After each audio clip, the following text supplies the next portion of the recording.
కాదే. మా మిత్రుడు ఎవరు మాట్లాడి చెప్పిండు 2014లో ఆఫర్ సురేష్ అన్నట్టు. ఎన్నికల కంటే ముందు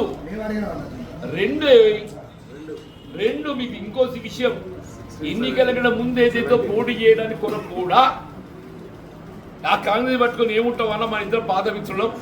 భవిష్యత్తు తెలంగాణ రాష్ట్ర సమితికి ఉన్నది. నీలాంటి వాళ్ళు నాకు తోడు కావాలి, నువ్వు బీఆర్తో చేరు, నీకు పోటీ జగిత్యాల అవకాశం ఇస్తా అని చెప్పి నీ మిత్రుడు వినోద్ రావు గారు ఏదైతుందో వారు పెద్ద మనిషి ఏదైతుందో నాతో మాట్లాడి నేనన్నా నాకు గెలిపోవడం ఎట్లయితే కట్టలేదు కానీ ఏదైతుందో నీకు ఈ వయసులో అటు ఇటు పోవడం నాతో కాదన్నా అన్నగా పెద్ద మనిషి ఏదైతుందో నేను కాంగ్రెస్ పార్టీకి వెళ్ళి గెలిచినప్పటికీ కూడా ఏ మాత్రం కూడా దాన్ని మనసులో పెట్టుకోకుండా నేను బోర్నపల్లి వంతెన కావాలంటే 75 కోట్లు మంజూరు చేసింది.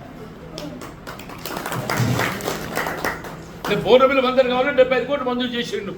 నేను మాటిండలేదు, నా పార్టీ రమ్మంటే రాలేదు అని చెప్పని నా మీద కక్ష పెట్టుకోలేదు కదా.